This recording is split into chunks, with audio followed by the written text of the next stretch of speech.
Bonjour à toutes et à tous. Enfin, plutôt, je devrais dire bonsoir à toutes et à tous.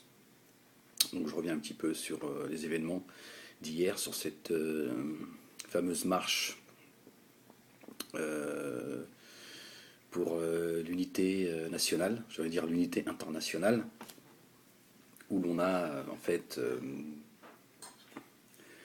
invité des gens pour.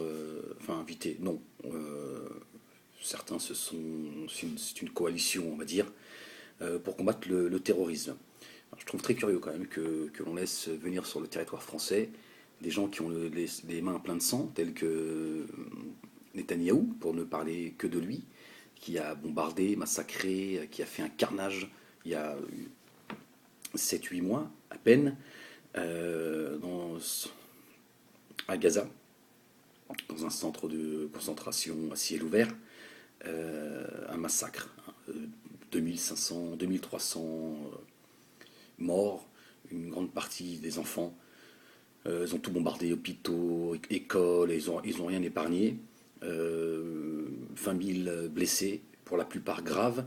Et c'est lui qui vient sur le territoire français pour apporter son soutien au combat contre le terrorisme. Moi, je crois que c'est un gros crachat aux membres de Charlie Hebdo. À mon avis, je pense que s'ils étaient encore dans ce monde, ils seraient, à mon avis, pas contents. Là où ils sont, à mon avis, ils doivent se retourner dans leur tombe. Ça, c'est, à mon avis, évident. Surtout, aujourd'hui, eux, ce sont les éternels, nous sommes les morts. Eux, ça y est, ils ont basculé dans le monde de l'éternel et ils savent ce qui se passe. Aujourd'hui, ils savent ce que représente leur caricature. Donc je trouve ça très curieux. Il y a énormément de choses à dire en fait, mais il y aura trop de choses à dire, donc je vais essayer d'aborder ce qui me paraît le plus essentiel de mémoire. Donc je ne sais pas si je vais pouvoir aller sur les choses essentielles, mais je vais tenter de le faire. Donc là déjà, c'est mal barré votre histoire d'union nationale contre le combat contre le terrorisme, parce qu'avec Netanyahou, c'était pas la bonne personne. Bon, paraît-il, d'après le journal de Haaretz, le journal israélien, François Hollande avait donné un coup de fil en demandant à Netanyahou de rester chez lui, mais il s'est imposé. Donc c'est bien ce que je disais dans mes précédentes vidéos, et sur mon site labanlieusexprime.org. L'État français est pris en otage par Netanyahou, qui, rappelez-vous, nous avait dit que si les Français on se désolidarisait du combat contre le terrorisme concernant les Israéliens, c'est sur le territoire français qu'il risquait d'y avoir des attentats. Ben, à croire que Netanyahou c'est un bon, hein, ou alors il faut se poser des questions. C'est l'un ou l'autre. Hein. C'est où il a vu clair et il sait des choses que nous on ne sait pas. Il se dit, il y a des gens, on n'arrête pas de les frapper. Aujourd'hui, ils ont décidé de frapper aussi. Donc, je ne sais pas. En tout cas, les prédictions de Netanyahou se sont avérées vraies. Et il a encore aujourd'hui, enfin hier, quand il s'est exprimé, il a dit si on ne continue pas ensemble à combattre le terrorisme, il y aura d'autres attentats. Moi, j'ai encore pris ça comme une menace. J'ai entendu. En plus, il avait l'air d'être un petit peu vexé. Il est arrivé ici. Moi, quand j'ai entendu les médias dire François Hollande, il est avec la chancelière allemande, et Netanyahou, il était devant le bus, devant un autocar, on a l'impression qu'il attendait pour prendre son ticket, en fait. Et on sentait qu'il était nerveux, parce que là, c'était pas le tapis rouge. Il n'a pas l'habitude. Il n'a pas l'habitude il était en fait, il était là, il attendait comme tout le monde. Et là, il est revenu un petit peu à ce que c'est que la vie tout court. Et donc, François Hollande, il est resté avec. Je sais pas pourquoi, ça m'a fait penser à deux petits enfants qui sont là. Ils ont dit non, non, ils vont encore nous disputer. Non, on va rester entre nous, il faut le laisser. Ça ressemblait à ça en fait. La France et l'Allemagne, deux pays qui chialent en fait. Vous remarquerez que c'est les deux pays les plus soumis. C'est les deux pays qu'on a le plus culpabilisés aussi. Bon, je vous laisse réfléchir là-dessus. Et, euh, et donc voilà, moi je pense que c'est vraiment un crachat à cette union internationale. C'est même plus une union nationale. contre le combat, contre le terrorisme. Et, et donc, comment est-ce que Bibi, il a pu deviner qu'on allait se faire frapper dans un laps de temps aussi court. Et là, alors bien sûr, il y a des élections en Israël. Il y a des élections, hein. Donc c'est sûr que là, après avoir tapé Charlie Hebdo, on a un second attentat à Vincennes. On a tout réglé avant Shabbat et la manif s'est faite après Shabbat. Donc c'est tant mieux pour les Juifs, ça leur a permis de pouvoir suivre et être présents. Là encore, ça doit être à mon avis le hasard du calendrier. Et d'ailleurs, vous avez vu, hein, il y a une vidéo qui tourne là, elle a été censurée je ne sais pas combien de fois, où on voit clairement, hein, moi certains m'ont dit non, il faut arrêter, parce qu'il y en a certains, ils sont fatigants avec leurs histoires de complotisme, donc il faut, en fait, il n'y a pas de complot. Le complot n'a jamais existé. Ils vivent dans un monde de bisounours. Le conflit, le complot, les guerres, c'est vieux comme le monde, ça fait partie de, il n'y a pas de, les guerres, elles ont toujours existé, les conflits ont toujours existé, les complots ont toujours existé. Et quand je vois la vidéo de Koulibaly, c'est clair et net, hein, il a la Kalachnikov dans le dos. Voilà. Ou alors achetez-vous des lunettes, hein. Je vous le dis tout de suite. Quand il tombe, certains me disent oui, il a les bras qui s'écartent. Non, il n'a pas les bras qui s'écartent, je suis désolé. Et qu'est-ce qu'il fait comme ça tout au long de sa course? Qu'est-ce qu'il vient faire un marathon en direction de ceux qui sont en train de le canarder? Est-ce que ça vous paraît logique? Est-ce que ça vous paraît logique d'avoir 50 CRS armés jusqu'aux dents qui tirent comme des malades? Tu te mets à l'abri, tu canardes, tu sais que tu vas crever. Mais le réflexe, c'est tu vas pas courir. Alors, vos histoires, les médias, oui, ils ont envie de mourir en martyr. Vous nous avez raconté ça du matin au soir. Moi, je me suis dit, ils ont vraiment envie qu'ils finissent en martyr, ceux-là. Ils en ont plus envie que les personnes concernées. Donc, je me suis dit, bon, ils vont les canarder, ça c'est évident. Ce sera leur fin. Donc, la vidéo, c'est vraiment, ça tient pas du tout la route. Alors il y aurait eu aussi un témoignage de quelqu'un qui serait sorti. D'après le témoignage, il nous explique qu'il y a une personne qui est sortie avec l'arme à la main, donc on a mis la main dessus. Effectivement, dans les débuts, BFM TV parlait de 2 individus, mais là, lui, il a disparu. On ne sait même plus ce qu'il est devenu. Bon, c'est très très curieux, donc ne tombons pas dans le complot débile, mais voilà, moi je trouve très curieux ce calendrier où tout tombe pile poil et à qui profite le crime. Ça, c'est une réalité. Charlie Hebdo. Pourquoi maintenant? Pourquoi taper Charlie Hebdo maintenant? C'est évident que Charlie Hebdo allait créer une scission évidente entre, on va dire entre guillemets, les Français, pas dans leur ensemble, parce que tout le monde n'a pas été biberonné par Charlie Hebdo, mais il y a une grande partie de la population française. Voilà, Charlie Hebdo, ça fait partie de leur, voilà, c'est quasi une religion. Et ils savaient, ceux qui allaient taper Charlie Hebdo savaient que ça allait créer une scission. Parce que les musulmans, je suis Charlie, on va manifester ensemble et tout. Non, c'est pas possible. Hors des questions. Hors des questions que...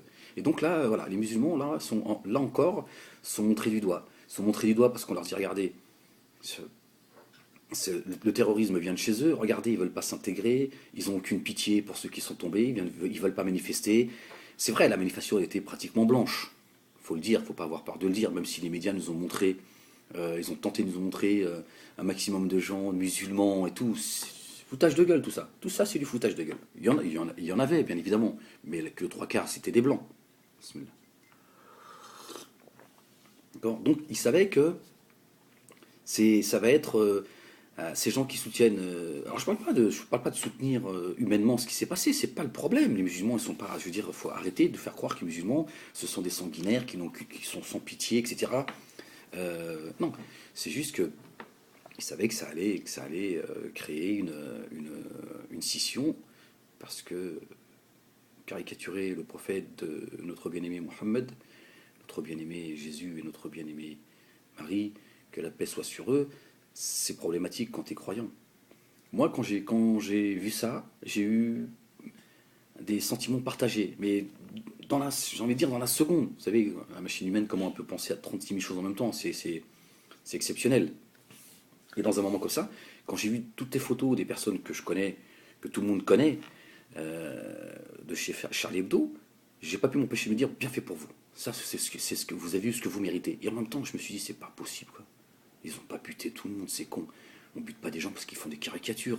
Donc c'était un mélange de voilà, j'ai eu du mal à croire. Mais bon, comme l'information venait des médias télévisés, on s'amuse pas à faire un canular. Et donc j'ai pris conscience que c'était vrai, mais j'ai eu du mal tout de suite à intégrer l'information. Je me suis dit, bah, bon, attention, prudence, ils se sont peut-être trompés. Qui c'est qui a pu faire un carnage pareil? Ils ont pas quand même pas buté des gens parce qu'ils font des caricatures. C'est pas possible, putain. Pardon. Et donc je me suis dit, mais en même temps, voilà, parce que je suis humain et voilà, j'ai mes émotions, voilà, nos émotions, beaucoup comme moi, j'en suis certain. On n'appuie pas sur un bouton pause, voilà, je n'ai pas pu m'empêcher de me dire, bien fait pour ta gueule. Voilà, on t'avait prévenu en plus, on t'a dit arrêtez de surfer, arrêtez de créer cette islamophobie, arrêtez de participer à l'islamophobie en France, arrêtez de caricaturer tous ces prophètes et maris qui sont des gens chers pour nous. Ça suffit, quoi. C'est quoi cette... voilà. Et en même temps, voilà, aujourd'hui, on va dire l'émotion commence à retomber. Voilà, c'est un coup dur, on va dire humainement parlant pour tout le monde. Après, il arrivera ce qu'il arrivera. Moi, je veux dire, je dors tranquillement. Je veux dire, je dors tranquillement. Je veux dire, j'ai pas peur, quoi. Après, je suis juste catastrophé par autant de bêtises humaines, quoi. Parce que bah, Charlie Hebdo, enfin les membres de Charlie Hebdo, on les aime ou on les aime pas, voilà, ça reste des êtres humains, ils ont une famille, etc., etc. Voilà, après moi personnellement, je peux pas faire abstraction de ça, quoi. Après, ça m'empêche pas de dormir. Mais voilà, j'y pense, je me dis, c'est juste dégueulasse, quoi, c'est juste débile, c'est abject. On tue pas des gens, ça reste que dans l'absolu, ça reste des caricatures, même si on peut pas dire oui, ça n'est que des caricatures, mais dans l'absolu, on se dit ça reste des caricatures abjectes, dégueulasses, insupportables, mais bon, on doit se dire, attends, ça reste des caricatures. On tue pas les gens parce qu'ils font des caricatures. Mais non, on va combattre ça. On va combattre ces gens voilà. C'est des fanatiques. Pour moi, c'est du fanatisme athée, d'athée. Bismillah. J'entendais quelqu'un qui disait oui, on a posé une question, je ne sais plus comment il s'appelle, on lui a dit est-ce que vous allez encore continuer à faire des caricatures sur Mahomet? Bon, apparemment, il y a mercredi, alors est-ce qu'ils font du buzz ou pas? Parce il y en a qui ont l'air de se marrer quand même, hein. Ils versent une larme, mais ils s'amusent. Et donc on va poser la question est-ce que Charlie Hebdo va continuer à caricaturer le prophète de l'islam, Mahomet? C'est la question qui a été posée. Bon, j'ai senti un petit peu mal quand même. Le gars, mais il a dit oui, autrement ça voudrait dire que voilà, on se soumet à cette dictature, non, à ce qui s'est passé. Non, non, faut peut-être regarder ça dans un autre angle. C'est justement, c'est-à-dire il vous pousse justement à continuer à radicaliser les plus tolérants. Voilà, c'est ça la réalité. C'est ça la réalité. Et effectivement, on peut pas. Vous appelez les gens à la paix, à une union nationale. Vous êtes incapable de respecter le sentiment et l'amour que certains ont pour Mohamed, Jésus, Marie. Que la paix soit sur eux. Parce que, selon vous, vous êtes non-croyant, c'est l'explication qui a été donnée, c'est oui, moi je suis non-croyant, je vais quand même pas me soumettre aux croyants. Je veux dire, pour moi, Mahomet n'a jamais existé. Donc je vois pas pourquoi je rigolerais pas de... Bah, il y en a, ils pensent que les chambres à gaz n'ont jamais existé. Donc, pourquoi est-ce qu'on ne les laisse pas rire sur les chambres à gaz? Hein, je vais aller à l'essentiel. Comme ça, on va pas perdre de temps. Pourquoi? Après tout, pourquoi est-ce qu'on doit entendre ce discours-là venant oui, mais nous, on n'est pas croyants, on va quand même pas se soumettre, nous, en tant que non-croyants, laïcs, démocrates, ma grand-mère. Bah, l'autre, il dit, moi, écoute, je ris aussi de ce que je ne crois, à ce à quoi je ne crois pas. Je ne crois pas aux chambres à gaz. Donc, je ris avec les chambres à gaz. Qu'est-ce que tu vas leur répondre? Et puis à l'autre, ça va être autre chose. Et puis on se met tous à s'insulter. Voilà. Pourquoi? Parce que finalement, c'est ceux qui prétendent diriger ce pays et essayer d'apporter une certaine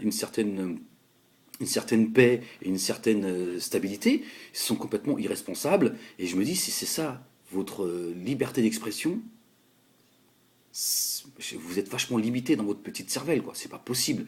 C'est quand même pas possible de sacraliser à ce point-là la liberté d'expression. Moi, j'ai l'impression que la liberté d'expression est un outil pour taper sur les religions et les religieux. C'est pas possible.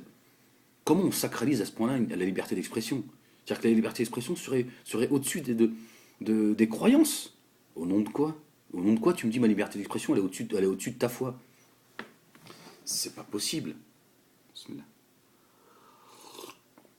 pas possible. On peut pas, nous musulmans, on peut pas entendre ça. Je vais vous donner un petit exemple, parce que certains ne comprennent pas, ils se disent, mais c'est quoi cet amour qu'ils ont pour leur prophète? Notre bien-aimé Mohammed, paix et salut de Dieu sur lui, un jour il était avec ses compagnons de Uhud. Il était avec ses compagnons, il s'est mis à pleurer. Ses compagnons lui ont dit, Ya Rasulullah, ô prophète d'Allah, pourquoi pleures-tu? L'imad, pourquoi tu pleures? Et le prophète, notre bien-aimé Mohammed, il leur a dit, mes frères me manquent. Les compagnons, ils étaient interrogés, ils ont dit, Ya Rasulullah, au prophète d'Allah, on est là. Il a dit, vous êtes mes compagnons. Mes frères, ce sont ceux qui croiront en moi alors qu'ils ne m'ont pas vu. Et qu'ils m'aiment. Et qui m'aiment. Voyez la miséricorde de cet homme-là. C'est pour ça qu'on a un amour profond pour notre bien-aimé Mohammed alayhi salam. Comme nous aimons notre bien-aimé Jésus et sa mère, paix sur eux. Cet homme, il a été envoyé comme miséricorde pour les mondes, pour les musulmans et les non-musulmans. On ne peut pas accepter. À un moment donné, il faut juste se mettre à la place du musulman, du croyant. À un moment donné, ils se disent non, c'est pas possible. Vous avez Charlie Hebdo, ils sont hyper vulgaires, ils sont insultants, ils sont vulgaires, ils sont grossiers, à un moment donné, tu dis non, c'est trop. Vous cherchez quoi? Vous cherchez à radicaliser les gens. Forcément, il va y avoir des gens qui vont se fanatiser. D'ailleurs, petite parenthèse, vous vous rappelez qui a demandé la tête la première fois d'un des caricaturistes, Khomeini, Salman Rushdie. C'est les chiites qui ont demandé la tête à Salman Rushdie. C'est pas les sunnites, hein. Ça, c'est vrai que les Iraniens, enfin les chiites, attention, parce que moi j'ai parfois aussi tendance à faire des amalgames, c'est pas tous les chiites, mais voilà.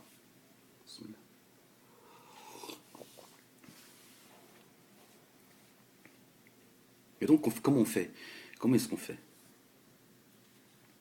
Charlie Hebdo va ressortir des caricatures du prophète, ça va encore exciter tout le monde, ça va être quoi? Ça va être encore un sujet à d'autres attentats? Ces attentats qui sont, pour moi les choses aujourd'hui me paraissent évidentes. C'est de pauvres désœuvrés, d'accord? Parce que certains me disent, oui, c'est bon, Ahmed, faut arrêter, faut savoir, t'es pour ou contre les complots? J'en ai marre de répondre à vos questions. Je suis avec ma tête et chaque jour que Dieu me prête vie, j'essaie de réfléchir. Hier, c'était aujourd'hui. C'était hier, aujourd'hui, c'est aujourd'hui. Demain, ce sera demain. D'accord? J'essaie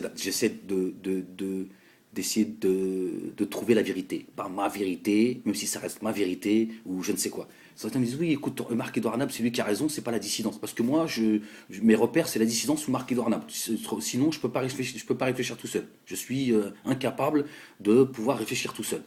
Non, j'écoute tout le monde. J'écoute tout le monde et je m'écoute moi et j'essaie de faire une synthèse. Et je pense que là, on a eu affaire à des gens qui sont en réalité qui sont pilotés, ceux qui prétendent combattre le terrorisme et qui nous parlent de certaines cellules dormantes, c'est une réalité. Je pense qu'en réalité, ceux qui prétendent combattre ces gens-là, c'est ceux qui activent ces cellules dormantes à des moments, pas tout le temps, mais à des moments où ils en ont besoin. Moi, je pense que c'est le calendrier, le timing pour Netanyahou, il est parfait. Il est parfait. Alors, c'est peut-être pas lui qui l'organise tout ça. Je sais pas. Je veux pas moi aller. Je sais pas. Je sais pas. Mais je dis, voilà, ça tombe. Voilà, si vous allez pas vous pouvez pas me dire que j'ai tort. Le timing entre ce qu'a dit Netanyahou et aujourd'hui, les élections qui arrivent. Voilà. Aujourd'hui, on a 10 000, l'armée va avoir 10 000 soldats. Vous rendez compte ce que ça va coûter aux Français? 10 000 soldats. 700 soldats protéger synagogues et écoles juives. 50 mosquées qui ont été agressées. Mais bon, apparemment, l'Union nationale, l'équité, c'est pas trop leur fort. Alors, alors moi, bien sûr, je me pose des questions, j'essaie de devancer les choses. Voilà, je me dis, est-ce qu'on n'est pas en train de protéger la communauté juive en France parce qu'il y a des choses qui vont arriver et qu'on ne sait pas en fait. Est-ce que Israël, il va pas se passer quelque chose avec Israël? Est-ce qu'il va pas, avec ce qui se passe, l'État islamique, etc. Est-ce qu'il n'y a pas des choses qui vont arriver? Ils disent, il faut absolument qu'on protège et il faut qu'on va devancer les choses. Et là, ils ont mis en place des attentats qui sont des attentats sous faux drapeau. Alors certains qui pensent que les attentats sous faux drapeau, ça veut dire il n'y a que des acteurs, le sang il est faux, machin. Non, ça veut dire qu'on est au courant de ce qui va se passer. On va même encadrer certains, on va endoctriner certains, et moi je pense même il y a la main chiite derrière, chiite, je ne dis pas les chiites, là encore, j'essaie d'être précis, je pense il est probable qu'il y ait la main chiite derrière, parce que là encore, ceux qui ont inventé le terrorisme, ce qui se sont fait sauter dans le monde musulman, ce sont les chiites. Et je dis, parce que dans l'histoire, on sait que les chiites, quand ils ont des intérêts communs avec certains, dont les Israéliens, ils ont toujours su avancer main dans la main. Je me dis, est-ce que ces sectes ne sont pas infiltrées ou carrément créées? Et là, on encadre par les services israéliens, français, etc., des jeunes complètement désœuvrés. Les deux frères, par exemple, n'ont pas de parents. Pas de parents. Certains, souvent, ils sortent de la DAS. On sait très bien, quand tu as fait un séjour à la DAS, on sait très bien un petit peu l'état psychologique pour certains. D'accord, je vais faire attention à ce que je dis. Voilà, donc parfois ces jeunes-là, ils ont besoin de reconnaissance, ils ont besoin d'exister, et voilà. Donc ils n'ont pas de parents, et là, ils sont extrêmement fragiles. Moi, j'ai vu des gens en banlieue, j'ai vu des jeunes en banlieue. Il faut le dire, c'est une réalité. C'est catastrophique. Le mec, je peux lui dire, j'ai les clés du paradis, mais ça reste entre nous. Voilà, j'ai une mission, Allah il donne la mission à qui il veut, j'ai les clés du paradis. Le trousseau, je peux lui montrer un trousseau. Je lui dis, oui. Je lui dis, et toi, j'ai vu la lumière en toi. Toi, tu es voué au paradis. Mec, je l'envoie se faire péter, il y va, hein, sans problème. Le niveau, c'est effrayant. Effrayant. C'est l'avant-garde. Eux, tu leur dis, le jour de gloire, il est là-bas, tout droit, il y va. Tu lui dis, si, je vois la lumière dans ton visage. Cours, mais t'arrêtes pas surtout. Ah, il cavale. Hein. C'est une réalité. C'est un fait. Et donc, ces jeunes qui sont hyper fragiles, en fait, ils sont malléables. À un moment donné, tu actives le truc. C'est parti. Moi, je te dis, Charlie Hebdo, c'est pas. Il y a plein de. Je ne veux pas revenir sur toutes les incohérences, tout machin, les cartes d'identité, etc., parce que je vais en encore voir pour 3 heures. Je me dis, le calendrier, c'est quand même. Voilà, il fallait que ça arrive. D'accord? Le Koulibaly, je vous envoie, voilà, certainement certains ont téléchargé la vidéo qui a été enlevée du net. C'est hallucinant, voilà, de quelle manière il est mort, quoi. C'est hallucinant. Il est évident qu'il avait les mains attachées. Évident. Ou ils l'ont drogué, ou ils l'ont poussé, mais c'est pas quelqu'un qui avait envie de mourir en martyr, parce que là, c'est pas du martyr, c'est du suicide. Donc c'est interdit en islam. Ça, c'est pas du martyr, c'est du suicide. D'accord? Bon, quand tu vois le niveau de connaissance qu'ils ont en islam, tu te dis, bon, ton djihad, c'est d'apprendre l'arabe déjà. Tu verras que tu as du boulot, c'est pas d'aller faire le con. Et donc, moi, j'ai envie de dire à la communauté juive, faites attention parce que vous êtes manipulés comme la communauté musulmane est manipulée. Et d'ailleurs, vous verrez, regardez les images entre la manifestation et les images qu'on a pu voir entre les juifs et les musulmans. Vous allez voir, c'est pas du tout pareil. Dans la manifestation, on a pu voir et quelque chose de rare. C'est un drapeau israélien et un drapeau palestinien. À mon avis, ça n'a pas dû faire plaisir à Bibi. Un drapeau israélien et palestinien, l'un à côté de l'autre, marqué paix. Mais ça, c'est le peuple, en réalité, en vrai. Le peuple. C'est le peuple. Mais comme on fait peur à la communauté juive, là, de les encadrer comme on le fait, ils sont en train de les ghettoiser. Ils sont en train de les sortir des écoles de la République. Ils leur font peur. Ceux qui leur disent retournez en Palestine. Hein. Ceux qui appellent à la paix, comme les Arnaud Klarsfeld, j'ai suivi pendant 2 jours ses tweets. Alors, je ne sais pas s'il les a laissés ou pas. C'est catastrophique. Le mec, il a fait passer son temps à stigmatiser les musulmans et la banlieue.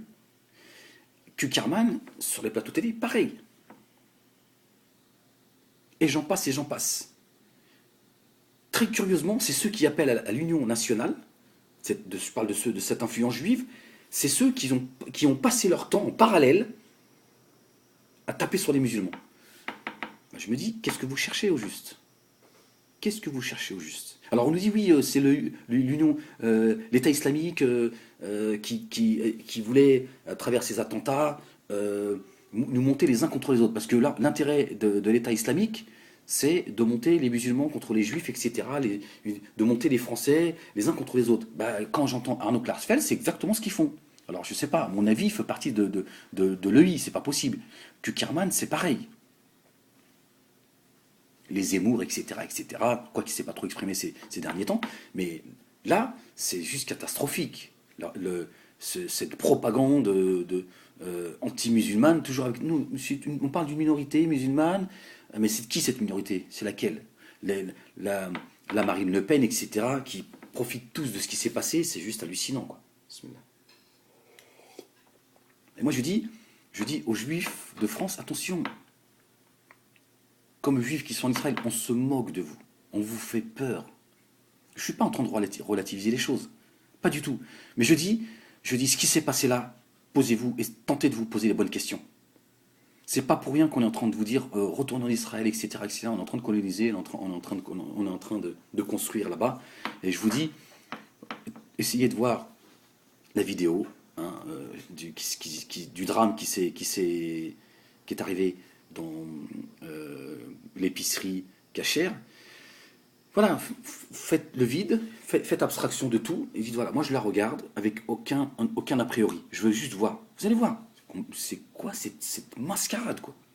C'est quoi ce mec qui cavale comme un dingue, qui finit dans la vitre, il est canardé, à aucun moment, je veux dire, on sent des impacts de balles. Je veux pas être dans la théorie débile, mais il y a quelque chose qui tourne pas rond, il y a quelque chose qui n'est pas évident, il y a quelque chose voilà, il a les mains comme ça, tu te dis, mais il tient pas l'arme à la main, elle est dans le dos, on la voit bien. Ou alors je vous dis, vous avez de la merde dans les yeux, c'est pas possible. Vous avez de la merde dans les yeux. À un moment donné, ça suffit, vos conneries. Oui, quand tu tombes, on voit arrêtez les complotistes et tout. Non mais ça va.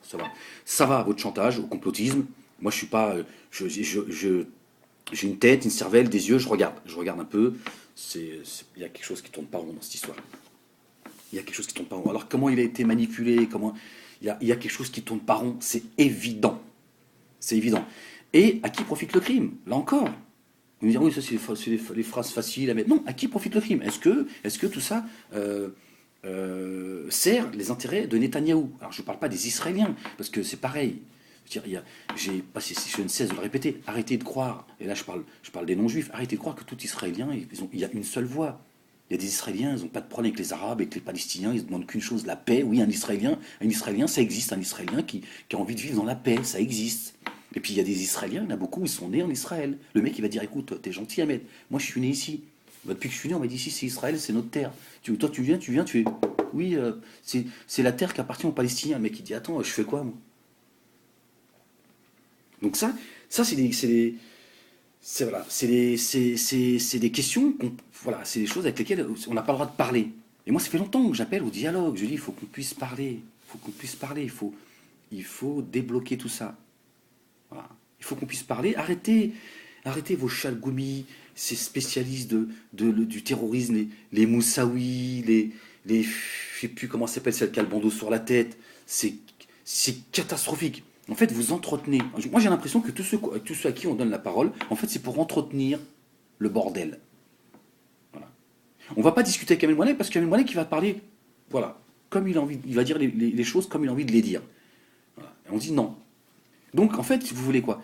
Vous voulez une discussion, mais qui ne sert à rien. Donc, vous entretenez le truc. Et moi, je dis, vous êtes en train de communautariser les juifs, Voilà. Il y a des gens qui aujourd'hui, franchement, il y en a marre des juifs, ils se croient tout permis, ils sont là à chialer, ils ont tous les droits. Les musulmans, par exemple, ils vont dire, attends, nous, ça fait une cinquantaine depuis les attentats de Charlie Hebdo, ça fait 50, à peu près 50 mosquées qui ont été attaquées. Nous, on n'a pas le droit à la protection dans ce pays, dans cette unité nationale. Ça frustre des gens. D'accord? Je parle pas ceux qui vous aiment pas, qui vont dire, regardez. Vous avez dit, c'est Israël, l'autre il vient sur le territoire français, il vient tout superviser, il se casse, puis il dit je veux des flics partout, je veux que vous sécurisiez nos écoles et tout. C'est vrai que ça énerve les gens. Donc vous êtes en train de faire quoi? Ceux qui prétendent représenter la communauté juive. Vous êtes en train de mettre en danger les juifs parce que vous les prenez en otage et vous les obligez à faire ou leur alia ou à adhérer à votre communautarisme complètement qui est juste sectaire. Alors que quand on voit dans la réalité, je vous dis, allez à Belleville, vous allez voir. Les juifs et les musulmans, ils n'ont pas de problème. Ils vivent comme des frères et sœurs. J'ai vu un reportage. Pareil, le grand rabbin de France, je l'ai vu parler hier. Il était l'un des invités. Il y avait aussi celle qui a écrit Allah est grand et la République aussi. C'est catastrophique. Le grand rabbin de France, il dit oui, il faut éduquer les parents d'une partie des musulmans de banlieue et tout. C'est fatigant ce discours, ce paternaliste insultant. Non, c'est fatigant. C'est fatigant. Voilà. Vous appelez à la paix, mais en fait vous insultez tout le monde et vous rendez tout le monde coupable avec non, pas d'amalgame. Mais on ne sait jamais de qui vous parlez. On ne sait jamais de qui vous parlez. Donc à un moment donné, on se dit tu te fous de la gueule. Et dans ce reportage, on voit une femme juive qui rencontre un jeune musulman, je sais pas, 25-30 ans. Et donc voilà, il est accompagné d'M6. Et là, ils se rencontrent, et puis voilà, donc il commence à y avoir un échange et tout, machin, et puis voilà, on s'aperçoit que voilà, ils sont sur la même longueur d'onde. Et à un moment donné, cette dame, elle lui dit voilà, est-ce que j'aimerais faire quelque chose de symbolique, est-ce que je peux, j'aimerais vous faire la bise. Voilà. Et elle lui fait la bise, et on sent à ce moment-là, cette femme qui est juive, qui fait la bise à ce jeune homme qui est musulman, on sent, les deux, on sent, il y a une fraternité qui est, voilà, certainement parce qu'il y a un moment de peur chez tout le monde, mais on sent que voilà, t'es mon frère, t'es ma sœur. Mais ceux qui prétendent, autant ceux qui prétendent, comment dire, représenter la communauté musulmane, ils se foutent de la gueule de la communauté musulmane, ils inquiètent tout le monde, autant les musulmans que les non-musulmans. Ceux qui prétendent représenter la communauté juive, ils sont en train de les communautariser, ils leur font peur, ils leur disent c'est où c'est où l'aléa, où tu vas en Israël, ou alors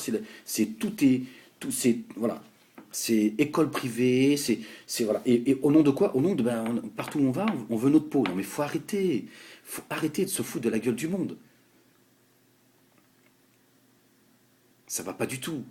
Ça va pas du tout. Et là on dit voilà, c'est finalement à qui a profité ces crimes.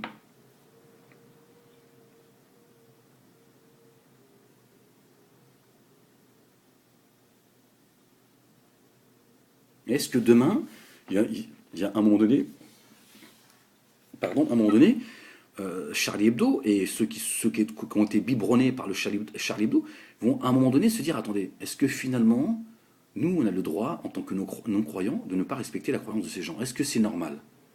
Est-ce qu'il est normal qu'on demande à ces gens qui sont croyants de respecter certaines choses, hein, les lois de la République, la laïcité, etc., etc., est tout à fait normal, moi j'ai pas de problème avec ça, et les musulmans dans leur ensemble n'ont pas de problème avec ça, mais nous on insulte ce qu'il y a de plus profond en eux. Est-ce que c'est normal? Est-ce que c'est humain? Est-ce que c'est digne de, est-ce que c'est normal qu'on insulte les gens au nom du blasphème? Est-ce que c'est normal? Est-ce que parce qu'on est non-croyant, on peut se donner tous les droits? Ben non. Bien sûr que non. Donc comment on fait? Comment on va faire? Comment vous voulez avoir une unité nationale? Vous voulez soumettre le musulman à vos dictats. C'est-à-dire que moi j'entends, oui mais Ahmed, moi si à chaque fois qu'on fait des caricatures sur le prophète tu hurles, ça va pas aller. Hein. Donc il faut que je sois un musulman à ton image en fait. Un musulman soumis, qui accepte que tu insultes notre bien-aimé. Voilà. Que ce soit Mohamed, Jésus ou Marie. Parce que je parle d'eux, parce qu'en général, c'est eux qui sont les plus grossièrement. Non, vous faites des caricatures, c'est hallucinant, c'est d'une grossièreté incroyable, quoi. Moi, je me dis, c'est quand même incroyable. C'est ça que vous appelez la civilisation. Je me dis, en fait, dans ce pays, la chose la plus sacrée, et apparemment le souci de tous les Français, c'est de savoir que si on va continuer à faire des dessins ou pas. C'est quand même incroyable. Vous vous rendez compte? Vous vous rendez compte? On a réuni des, des dirigeants étrangers pour des caricaturistes. Alors je ne vais pas minimiser ce qui leur est arrivé, c'est pas de ça dont je parle, mais parce que c'est une histoire de caricature. Ça paraît normal. Je me dis non mais attends, plus c'est gros, plus ça passe, c'est pas possible. Si les gens ne savaient pas ce qui s'était passé, imaginez, enlevez ce qui s'est passé. Et on vous dit voilà, il y a une coalition, il y a des gens voilà, qui sont venus en France et ils sont venus nous soutenir. Il est évident que vous allez penser qu'il est arrivé un drame. Voilà. Incroyable. Moi, on va vous dire, ouais, bah, parce qu'on a tué des caricaturistes. Et c'est pour ça qu'ils sont venus. Bah oui. L'Union internationale.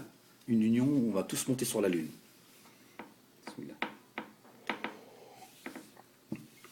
Donc voilà, moi parce que j'ai été un peu long, je pense que c'est des réseaux dormants, effectivement, mais c'est ceux qui prétendent combattre le terrorisme, c'est ceux en réalité qui activent ces réseaux. Et voilà, ils parlent jouer les tours, regardez, jouer les tours, le jeune, il y a un flic qui a voulu régler ses comptes, parce qu'il s'est battu apparemment la veille, et il a chopé le petit jeune, et ça a mal fini, on a dit c'est un terroriste. Vous voyez, je n'invente rien. On a dit, voilà. Les familles ont demandé de voir les images. Le procureur de Tours, il a dit, de jouer les tours, il a dit non, il n'y a pas de caméra autour du commissariat, ni dedans. C'est le seul commissariat au monde où il n'y a pas de caméra. Et finalement, s'il y a eu une enquête de fait, d'ailleurs de rue 89 en l'occurrence, et un autre journal, je ne sais plus lequel, et ils ont dit si, les caméras, voilà les photos. Vous voyez, on nous ment. Pourquoi est-ce qu'on nous ment? Pourquoi est-ce qu'on nous ment? Si tout va bien, il n'y a pas à mentir. Voilà. Et donc, je dis, Charlie Hebdo, l'attentat de Charlie Hebdo, c'est effectivement, un attentat sous faux drapeau, mais ça ne veut pas dire que certains ont dit oui, le flic, il n'est pas mort. Il n'y a pas de sang, il n'y a pas de fumée, il n'y a pas d'odeur, parce qu'il y en a même, il y en a même, ils ont senti l'odeur apparemment. Non, non, non, c'est pas ça en tout cas que moi je dis. Je dis, voilà, c'est des pauvres désœuvrés qui sont complètement intoxiqués, qui connaissent rien à l'islam, d'accord, hein, qu'ils ont un parcours extrêmement compliqué, d'accord. Voilà, alors c'est pas pour ça, pour autant qu'il faut les excuser, mais à un moment donné, on désactive la bombe et pouf, ils te font tout péter. Mais par contre, ils s'arrangent à ce que tout fonctionne. Et revenez un petit peu sur l'historique. On a enlevé la voiture qui protégeait Charlie Hebdo, celle qui avait le code, elle était à ce moment-là, elle était là comme par hasard. Qui leur a dit que toute l'équipe de Charlie Hebdo était présente, etc., etc. Il y avait des journalistes, je ne sais plus lesquels, je crois on m'a dit que c'était, j'ai cru entendre que c'était iTélé, qui était déjà sur le toit, ils sont arrivés plus vite que la police. Il y a, voilà, il y a plein de choses. On entend dans la vidéo le mec qui dit non, chef, c'est bon. Le mec qui se fait shooter. Bon, il y a des choses un peu bizarres. On ne sait pas. Alors, je vous dis, c'est pour ça que je dis, les deux jeunes, ça se trouve, c'est même pas eux qui étaient sur le terrain. Eux, ils étaient déjà au frais. Pour ça, je dis, on les met dans des sacs en plastique. Certains disent, ouais, t'exagères, Ahmed. Ouais, peut-être que j'exagère. Lisez un petit peu, vous allez voir voilà, vous allez voir ce que certains ils ont fait à certains moments de l'histoire et comment ils se sont comportés. Vous allez voir qu'à côté, c'est malheureusement pas grand-chose. Voilà. Après, voilà, on en a un petit peu marre de nous musulmans de pas d'être contre ces caricatures et d'être taxés de gens qui n'ont qu'une compassion, voire un soutien au terrorisme et tout. C'est fatigant. C'est fatigant. Déjà, d'ailleurs, je crois que c'est Fabius qui a dit, il faudrait peut-être arrêter de parler du mot islamiste et de dire terroriste. Et voilà, quelque chose d'intelligent. À un moment donné, il faut aussi faire l'effort de dire, attendez, les musulmans, ils en ont marre aussi. Ils en ont un peu marre aussi d'être tout le temps, parce qu'on est en train de radicaliser les plus tolérants. Alors après, il y a peut-être cette volonté. On verra bien. De toute façon, l'avenir nous dira pourquoi aujourd'hui on sécurise les écoles et les synagogues. On verra si demain, voilà, si demain il se passe quelque chose avec Israël, on comprend, on finira par comprendre. Voilà. Après, moi, je n'ai rien contre, voilà, contre la communauté juive. Au contraire, je leur dis, la peur ne changera rien à notre destin. D'accord. Essayer de faire abstraction parce que moi ça me fait mal au cœur quand j'entends j'ai vu dans certains reportages des gens de la communauté juive dire oui, nanana, ces jeunes de cité, nanana, et parce qu'ils ont peur. Je me dis, voilà, c'est là où il ne faut pas que vous soyez. C'est là où. Des petits cons, il y en a partout.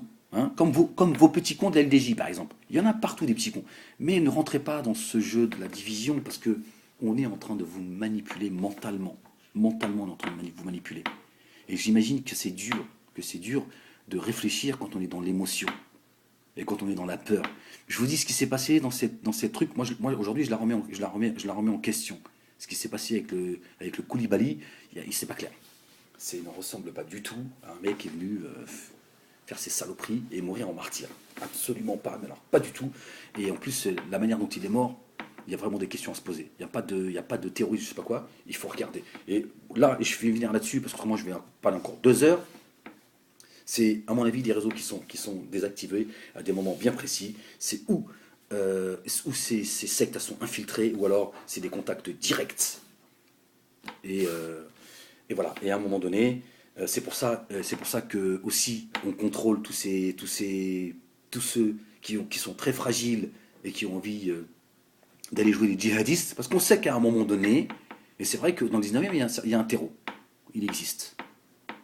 Le 19e, c'est aussi le QG de la LDJ, entre autres. Pantin et. D'accord. Et donc, à un moment donné, on les pilote. C'est pas compliqué, ça. Hein. Croyez-moi, ils ont de gros moyens de piloter psychologiquement des gens qui ont un problème. Certains même, ils ont un problème de reconnaissance. Ils sont prêts à mourir en djihadiste. Ils disent, on va mourir. Parce que la cervelle, elle est vide. Lui, il est malléable, tu le pilotes. Et tu mets tout en œuvre, et lui, il va rien comprendre. Lui, il va croire que c'est la volonté d'Allah. Il va dire, si Allah, il a tout préparé. Je suis arrivé, j'ai trouvé la femme, elle a fait le code. Oui. C'est Allah, il t'a demandé d'aller faire des saloperies, espèce de pauvre imbécile. D'apprendre ta religion. Mais bon, donc voilà. Et ça, je vois pourquoi ça n'existerait pas.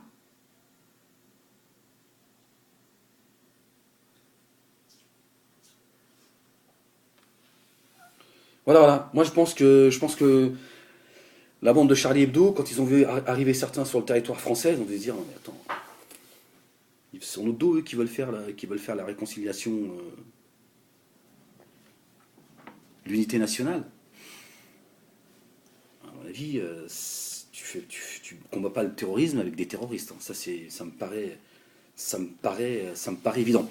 Une petite pensée, je pense que j'en avais parlé, une petite pensée à ce jeune africain musulman pratiquant qui travaille dans la supérette cachère. Donc, euh, chez les juifs, il est musulman, on lui permet de faire ses prières. Pour un musulman, c'est extrêmement important de pouvoir faire ses prières à l'heure. Voilà, c'est extrêmement. Et, et il a eu un acte de bravoure, c'est qu'il a sauvé 4 fois l'humanité. Dans la Torah et dans le Coran, Dieu il dit, le Très-Haut il dit, celui qui sauve une âme, c'est comme si, qu'à mes yeux, il avait sauvé l'humanité entière. Et celui qui tue injustement une âme, c'est comme s'il avait tué l'humanité entière. Et au détriment de sa vie, à ce moment-là, il n'y a plus de blablabla. Parce qu'à ce moment-là, il est dans un moment de. Il n'est pas dans le. À ce moment-là, il n'y a plus de blabla. Oui, t'es juif, je suis musulman, patati, patata. À ce moment-là, sa vie, elle est en jeu. D'accord. Et là, qu'est-ce qu'il a fait? Il a mis sa vie en jeu pour sauver des gens de la communauté juive. Inch'Allah. Bravo. Bravo. C'est ça la réalité. C'est ça la réalité. Et là, je m'adresse en particulier à la communauté juive, je dis voilà la réalité, c'est celle-ci la réalité. Et ça, les vôtres, ils l'ont connu à une époque.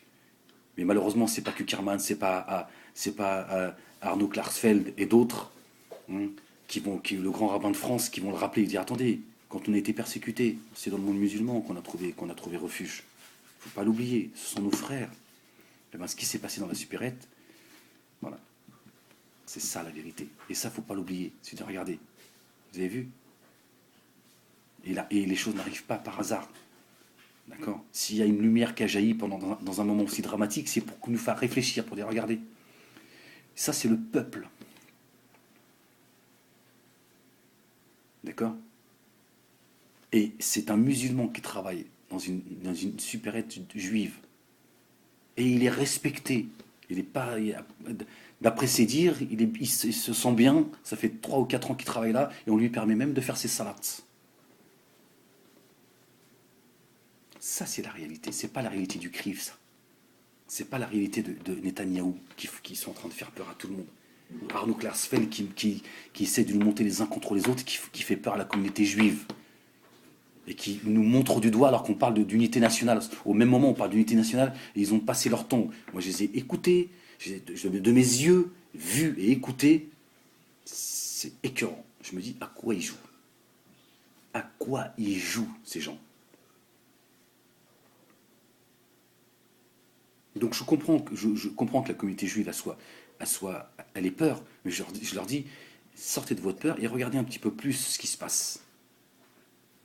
Ne, ne, il faut pas vous replier sur vous-même. C'est ça l'erreur. C'est ça l'erreur. Plus vous allez vous plier, plus vous allez être dans le fantasme. Rencontrez les gens, continuez à vivre.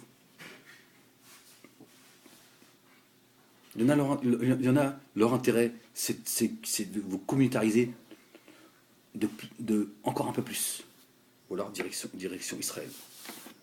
Le pays où les juifs sont le moins en sécurité, c'est bien là-bas. Voilà, presque 50 minutes, donc je pense qu'il faut que j'arrête. Shalom, paix, salam.